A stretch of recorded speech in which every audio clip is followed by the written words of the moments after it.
Welcome to IAS। स्वागत है आप सभी लोगों का प्रीलिम बूस्टर न्यूज डिस्कशन में। आज है 27 अप्रैल 2021। तो आइए देख लेते हैं ऐसे कौन से इंपॉर्टेंट आर्टिकल्स हैं जो आज हम कवर करने वाले हैं। हमारा फर्स्ट आर्टिकल मारिब के बारे में है क्या ये समझते हैं।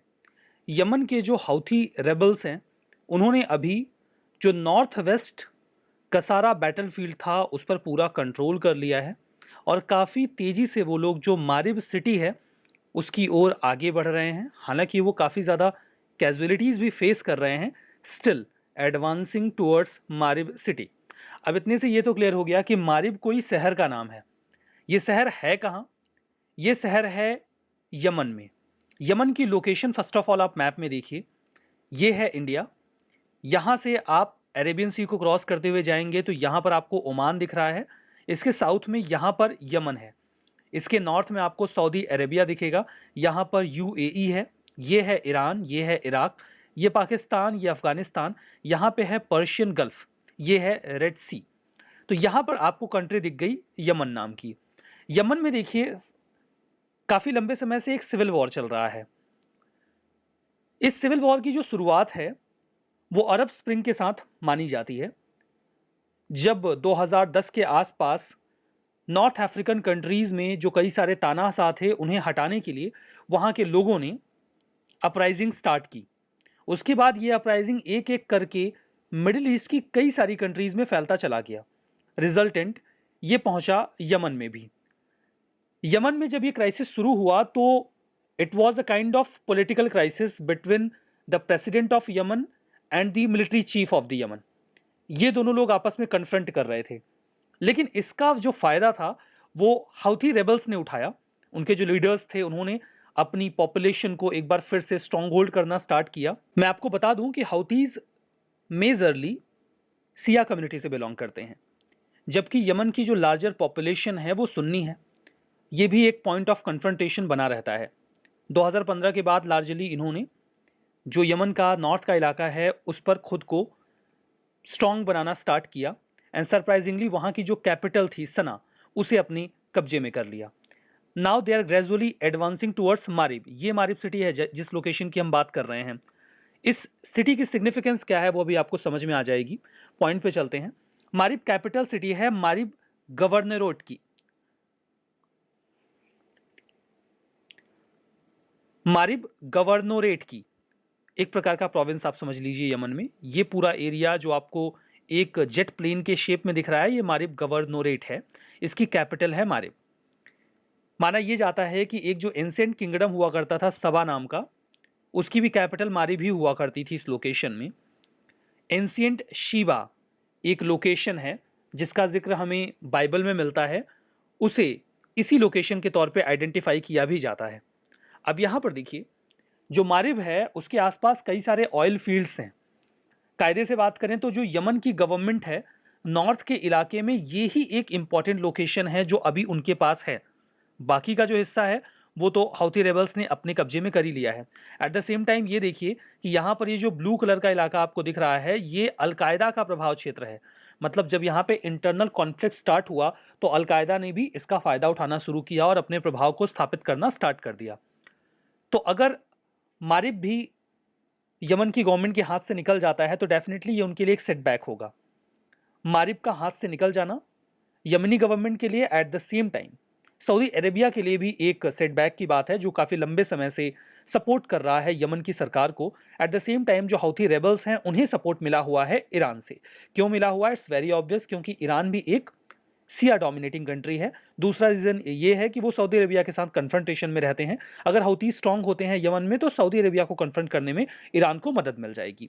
तो ये कुछ इक्वेशंस हैं मिडिल ईस्ट के जो आपने थोड़े बहुत समझ लिए और मारिब के बारे में भी समझ लिया। अगर आपसे पूछ लिया जाता है मारिब सिटी इज लोकेटेड इन, तो आपको पता हो कि ये यमन में है। हमारा next article United Nations Economic and Social Council इकोसॉक के बारे में है। न्यूज़ में इसलिए है बिकॉज इंडिया अभी हाल ही में इकोसॉक के 3 की बॉडीज में इलेक्ट हुआ है। वो 3 बॉडीज कौन सी हैं? पहला, commission on crime prevention and criminal justice. दूसरा, UN वुमेन का एग्जीक्यूटिव बोर्ड। और तीसरा, वर्ल्ड फूड प्रोग्राम का एग्जीक्यूटिव बोर्ड। इन तीनों बॉडीज में इंडिया को इलेक्ट किया गया। सबसे पहले तो UN इकोसॉक की बात करते हैं। 1945 में इसे स्टैब्लिश किया गया था। ये यूनाइटेड नेशंस के 6 मेन ऑर्गन्स में से एक है। एक तो इकोसॉक हो गया, बाकी के 5 हैं United nation security council, United Nations general assembly, trusteeship council. अभी ये काम नहीं करती, इसे काम दिया गया था कि जो देश अपना गवर्नेंस नहीं संभाल पा रहे हैं तो टेम्परेरी बेसिस पे उनका गवर्नेंस आप देखिए, जब वो अपना गवर्नेंस संभालने लायक हो जाए तो उनको फ्री करिए। तो अभी कोई देश ऐसा है नहीं जिसको ट्रस्टीशिप काउंसिल की गवर्नेंस की आवश्यकता हो, तो इनका काम खत्म हो गया है। आईसीजे और यूएन सेक्रेटेरिएट, ये टोटल 6 ऑर्गन्स हैं यूनाइटेड नेशंस के, मतलब एक इंपॉर्टेंट ऑर्गन इकोसॉक भी है।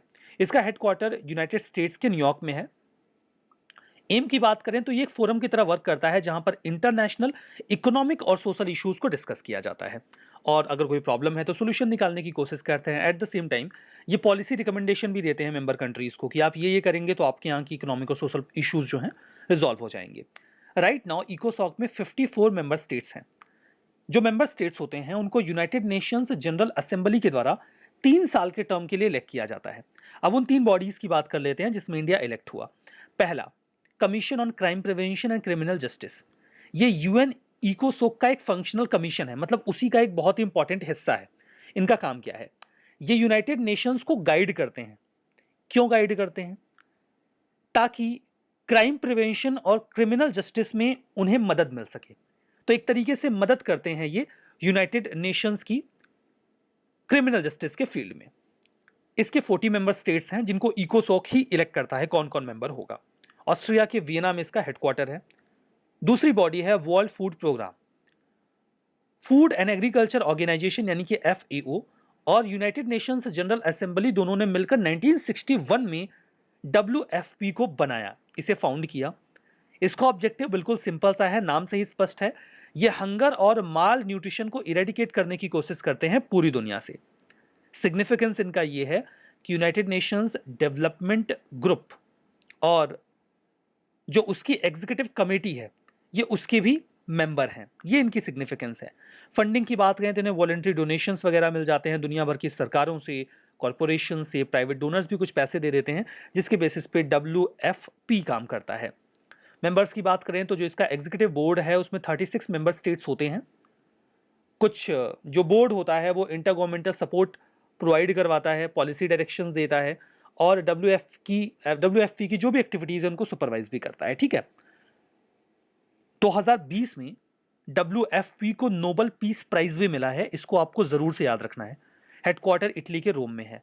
यूएन वुमेन की बात करें तो यूनाइटेड नेशंस की एक विंग है यूएन वुमेन। इसे 2010 में यूनाइटेड नेशंस जनरल असेंबली के द्वारा बनाया गया था ताकि पूरी दुनिया में वुमेन को एम्पावर किया जाए और जेंडर इक्वलिटी के लिए वर्क किया जाए। ये पूरी दुनिया भर में वुमेन की नीड्स को एक्सेलरेट करने की कोशिश करते हैं, उसको पूरा करने की कोशिश करते हैं, उसके लिए मदद करते हैं। ठीक है, जो मेरा नेक्स्ट आर्टिकल है वो Organization for Prohibition of Chemical Weapons यानी कि OPCW के बारे में है। न्यूज में इसलिए रहा बिकॉज इंडिया के जो कंट्रोलर एंड ऑडिटर जनरल हैं कैग, CG मुर्मू जी, उन्हें अभी सिलेक्ट किया गया है एक एक्सटर्नल ऑडिटर के तौर पर इस ऑर्गेनाइजेशन के लिए। इनका टर्म 2021 से स्टार्ट हो रहा है और 3 सालों के लिए होगा। बात करते हैं OPCW के बारे में। OPCW एक इंटर गवर्नमेंटल ऑर्गेनाइजेशन है, मतलब साफ है दुनिया भर की सरकारें इसमें होती हैं। इंप्लीमेंटिंग बॉडी है ये। इंप्लीमेंटिंग बॉडी किसके लिए है? ध्यान दीजिएगा, केमिकल वेपन कन्वेंशन के लिए ये एक इंप्लीमेंटिंग बॉडी है। केमिकल वेपन कन्वेंशन के बारे में आपको बता दूं कि ये 1993 में साइन किया गया था और 1997 में एग्जिस्टेंस में आया। वर्तमान में इसमें 193 मेंबर्स हैं।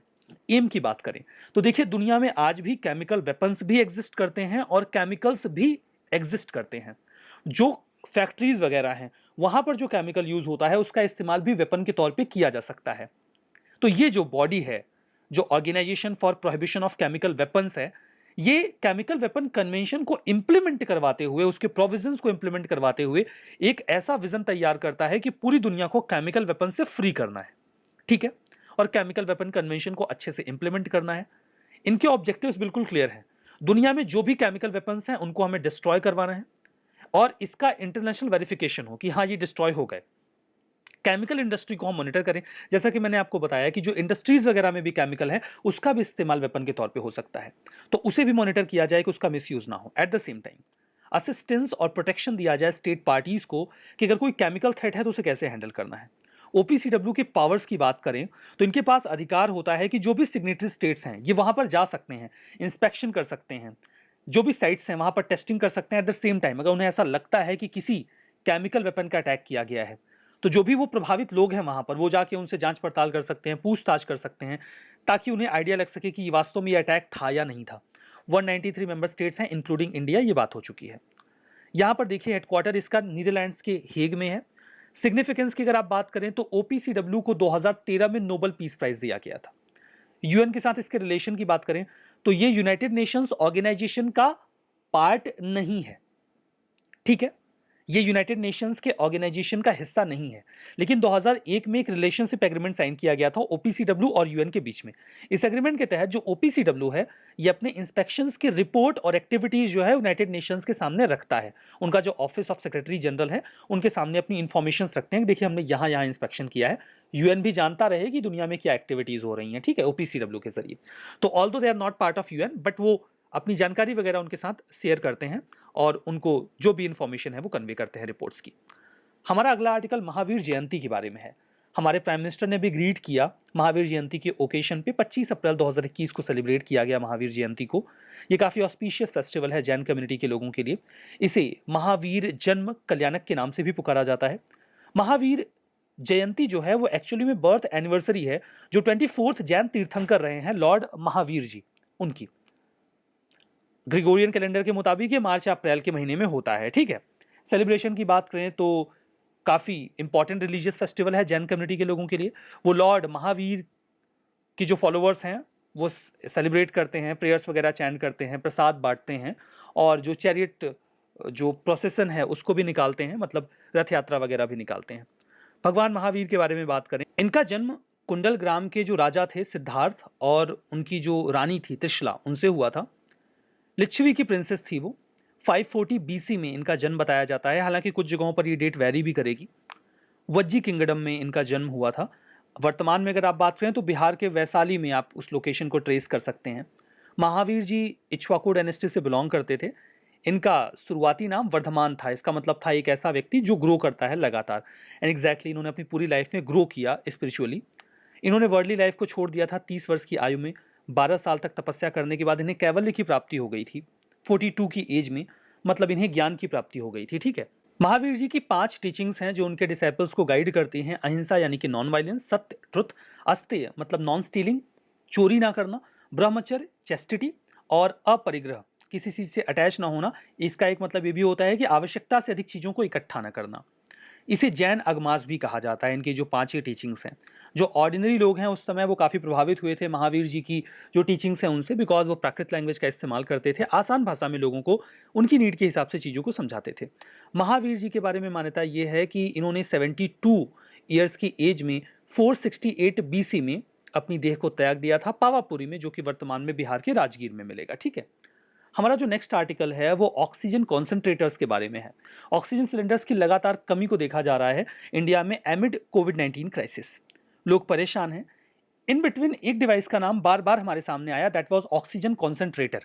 ये है क्या? ये काफ़ी फायदेमंद साबित हो रहा है ऐसे लोगों के लिए जो होम आइसोलेशन में है या ऐसे लोग जिनको हॉस्पिटल में, ऐसे हॉस्पिटल जहां पे ऑक्सीजन की कमी देखने को मिल रही है। ऑक्सीजन कॉन्सेंट्रेटर है क्या? It is a kind of medical device, let me tell you. ये ऑक्सीजन को फिल्टर करता है, कहां से? एटमॉस्फेयर से ही। उसके बाद मास्क या फिर कैनुला के माध्यम से जो भी पेशेंट है उसे ऑक्सीजन दिया जा सकता है। कैनुला देखिए एक प्रकार ऐसी पाइप होती है जिसको आपने कई बार देखा होगा, जिससे ऑक्सीजन को इनहेल करने में मदद मिलती है। मास्क जो ऐसे नाक के ऊपर लगाते हैं वो तो आपने डेफिनेटली देखा होगा। अब यहाँ पर देखिए ये ऑक्सीजन कैसे क्रिएट करता है। एज वी नो कि एटमॉस्फेयर में 78% नाइट्रोजन है, 21% ऑक्सीजन है और 1% बाकी की गैसेस हैं। ये जो डिवाइस है वो कुछ ऐसी दिखती है, आप इमेज में देख सकते हैं। मॉनिटर से थोड़ी बड़ी होती है, पोर्टेबल डिवाइस है। आप देखिए इसमें पहिए लगे हैं, आप एक जगह से दूसरी जगह आसानी से इसे लेकर जा सकते हैं। ये ऑक्सीजन एटमॉस्फेयर में से हवा लेगा, सबसे पहले नाइट्रोजन को फिल्टर करेगा, फिर बाकी की हवा को फिल्टर करके ऑक्सीजन लेकर आएगा। इस ऑक्सीजन को कंप्रेस किया जाता है, इसके बाद कैनुला के माध्यम से जो भी पेशेंट हैं उन्हें दिया जाता है। यह ऑक्सीजन 90 to 95% प्योर होती है। हालांकि जो लिक्विड मेडिकल ऑक्सीजन होता है जिसे आप एलएमओ बोलते हैं, जो आप सिलेंडर्स में आपको दिखता है, वो 99% प्योर होता है। ये 90 to 95% प्योर होता है। इसमें एक प्रेशर वॉल्व होता है जो हेल्प करता है कि ऑक्सीजन सप्लाई रेगुलेट हो अच्छे से। ये 1 मिनट में 1 से 10 लीटर ऑक्सीजन सप्लाई कर सकता है। अगर किसी व्यक्ति को बहुत प्रॉब्लम नहीं है तो ये ऑक्सीजन क्वांटिटी ठीक है, लेकिन अगर कोई व्यक्ति बहुत ज़्यादा परेशानी में है तो इतने ऑक्सीजन से बात बनती नहीं है। चलिए डिफरेंस क्लियर कर लेते हैं। जो एलएमओ होता है यानी कि लिक्विड मेडिकल ऑक्सीजन, जो सिलेंडर्स में भरा जाता है, और ये ऑक्सीजन कॉन्सेंट्रेटर, दोनों में डिफरेंस क्या है? ऑक्सीजन सिलेंडर जो होता है उसमें एक निश्चित मात्रा में ऑक्सीजन होती है, मतलब अगर वो खत्म हो गया तो आपको या तो दूसरा सिलेंडर लेकर आइए या फिर उसको रिफिल करिए। जबकि कॉन्सेंट्रेटर के साथ ऐसा मामला नहीं है, क्योंकि ये तो सीधा हवा में से ऑक्सीजन निकालता है, तो इसमें ऐसा कुछ मतलब नहीं है कि हाँ ऑक्सीजन खत्म हो जाएगी। इसको केवल पावर सोर्स चाहिए ताकि वो एटमॉस्फेयर में से हवा को लेकर उसमें से ऑक्सीजन छांट सके, ठीक है। ऑक्सीजन कॉन्सेंट्रेटर पोर्टेबल है, आप एक जगह से दूसरी जगह आसानी से ले जा सकते हैं, कोई स्पेशल टेम्परेचर रिक्वायर्ड नहीं है। जबकि एलएमओ के साथ दिक्कत होती है, आपको उसे क्रायोजेनिक टैंकर्स में ही एक जगह से दूसरी जगह ट्रांसपोर्ट करना होता है। कॉन्सेंट्रेटर से जो ऑक्सीजन निकलती है वो डेफिनेटली उतनी प्योर नहीं होती जितनी कि लिक्विड मेडिकल ऑक्सीजन यानी कि एलएमओ होता है। वो 99% प्योर होता है। लेकिन अगर किसी व्यक्ति को माइल्ड या मॉडरेट कोविड-19 पेशेंट है, वो उसको प्रॉब्लम बहुत ज़्यादा नहीं है, ऑक्सीजन सैचुरेशन लेवल 85% या उसके ऊपर है, तो फिर हम इसका इस्तेमाल ऑक्सीजन कॉन्सेंट्रेटर का कर सकते हैं। हालांकि कोई व्यक्ति आईसीयू में है तो फिर ये काम नहीं करेगा, फिर तो हमें एलएमओ की आवश्यकता पड़ेगी। जो ऑक्सीजन कॉन्सेंट्रेटर्स हैं ये काफ़ी अच्छा अल्टरनेटिव है सिलेंडर्स का। इनके साथ एक दिक्कत ये है कि ये 5 से 10 लीटर ऑक्सीजन पर मिनट ही निकाल सकते हैं। मॉडरेट लेवल पे कोई पेशेंट है तब तो बात बन जाएगी, लेकिन जो क्रिटिकल पेशेंट होते हैं उन्हें 40 से 50 लीटर पर मिनट ऑक्सीजन चाहिए होती है, तो कॉन्सेंट्रेटर वहाँ पे नीड पूरी नहीं कर पाएगा। ऑक्सीजन कॉन्सेंट्रेटर काफ़ी एक्सपेंसिव होते हैं, इनकी कीमत 40,000 से 90,000 के बीच में होती है, जबकि एक सिलेंडर आपको 8,000 से 20,000 के बीच में मिल जाता है। हालांकि दूसरे तरीके से आप देखें तो ये वन टाइम इन्वेस्टमेंट है। ऑक्सीजन सिलेंडर अगर खत्म हो गया तो आपको फिर से खर्च करना होगा रीफिलिंग में, ट्रांसपोर्टेशन कॉस्ट भी वगैरह इसकी आ जाती है। हमारा next article world malaria day के बारे में है। एक रिपोर्ट आई, टाइटल था zeroing in on malaria elimination. WHO ने रिपोर्ट को रिलीज किया है वर्ल्ड मलेरिया डे के दिन। 25 अप्रैल को सेलिब्रेट किया जाता है, डब्ल्यूएचओ के द्वारा डिसाइड किया गया था। 60th सेशन रहा जो हेल्थ असेंबली का 2007 में हुआ था। उसी दौरान 25 अप्रैल को वर्ल्ड मलेरिया डे के तौर पर डिक्लेयर किया गया। 2021 की थीम है reaching the zero malaria target. अब देखिए यहाँ पर कई सारे टारगेट लिए जाते हैं। E2020 इनिशिएटिव लॉन्च किया गया था डब्ल्यूएचओ के द्वारा। उन्होंने 21 कंट्रीज को आइडेंटिफाई किया था जहां पर उन्हें लगा कि पोटेंशियल है हम 2020 तक मलेरिया खत्म कर लेंगे। काफ़ी ज़्यादा सक्सेस भी मिली। उसी के बेसिस पे इन्होंने अभी एक नया इनिशिएटिव लॉन्च किया है E2025। इसमें 25 देशों को आइडेंटिफाई किया गया है जहां पर आने वाले 5 सालों में जो मलेरिया है उसे एलिमिनेट करने की कोशिश की जाएगी। जो कंट्रीज हैं जिनको चुना जाएगा उन्हें टेक्निकल असिस्टेंस दी जाएगी और ऑन ग्राउंड सपोर्ट भी डब्ल्यूएचओ अपने पार्टनर्स के माध्यम से प्रोवाइड करवाएगा। इन रिटर्न जो कंट्री होगी उसे एलिमिनेशन प्रोग्राम को एनुअली ऑडिट करवाना होगा, एलिमिनेशन फोरम में पार्टिसिपेट करना होगा, सर्विलांस और असेसमेंट वगैरह करना होगा, और जो भी डेटा है उसको शेयर करना होगा उनके यहाँ मलेरिया के क्या केसेस आ रहे हैं। मलेरिया प्लाज्मोडियम पैरासाइट से फैलता है। अगर किसी व्यक्ति को इन्फेक्टेड फीमेल एनोफिलीज मॉस्किटो ने काटा है तो मलेरिया का खतरा होता है। ये प्रिवेंटेबल भी है और क्यूरेबल भी है। यहाँ पर एक एक्सरसाइज की बात कर लेते हैं। देखिए एक्सरसाइज वगैरह पे यूपीएससी ज़्यादा क्वेश्चन पूछती नहीं है, बट फिर भी न्यूज़ में है तो बिल्कुल स्लाइड शॉर्ट में देख लेते हैं। एक्सरसाइज वरुणा 2021 इंडियन और फ्रेंच नेवी की एक बायलैटरल एक्सरसाइज है, अरेबियन सी में कंडक्ट की गई 25 टू 27 अप्रैल 2021 के बीच में। इंडिया और फ्रांस की जो नेवीज हैं वो 1993 से ही मैरीटाइम एक्सरसाइज कर रही हैं। हालांकि ये नाम वरुणा 2001 में दिया गया था। इस बार का ये इंपॉर्टेंट इसलिए है क्योंकि for the first time UAE भी इसमें पार्टिसिपेट कर रहा है। That is the significance. चलिए ये तो बात हो गई एक्सरसाइज की। कुछ स्टेटमेंट हैं, आप ट्रू एंड फास्ट बताइए। यहाँ पर यूएन इकोसॉक, इसमें 54 मेंबर स्टेट्स हैं, headquarter New York United states. OPCW United Nations का एक ऑर्गेनाइजेशन है, 193 मेंबर्स हैं including India. Exercise Varuna 2021 India और सिंगापुर की नेवी बायलैटरल एक्सरसाइज ये करती हैं। मारिब सीरिया की एक सिटी है। ऑक्सीजन कॉन्सेंट्रेटर, ये ऑक्सीजन को फिल्टर करता है एटमॉस्फेयर में से। मास्क और कैनुला के माध्यम से इंडिविजुअल को ये ऑक्सीजन दी जा सकती है। बताइए कौन सा स्टेटमेंट यहाँ पे सही है, कौन सा गलत है, जवाब कमेंट बॉक्स में। पूरे सेशन की पीडीएफ कहाँ मिलेगी? ओनली एस के टेलीग्राम चैनल पे। कैसे जाएंगे टेलीग्राम चैनल पे? लिंक डिस्क्रिप्शन बॉक्स में है, या टेलीग्राम में only S nothing else search कर लीजिएगा। वैसे मुझे उम्मीद है कि आप में से ज़्यादातर लोग ऑलरेडी चैनल पर होंगे ही। चलिए इस सेशन में यहीं पे रुकते हैं। बहुत बहुत धन्यवाद।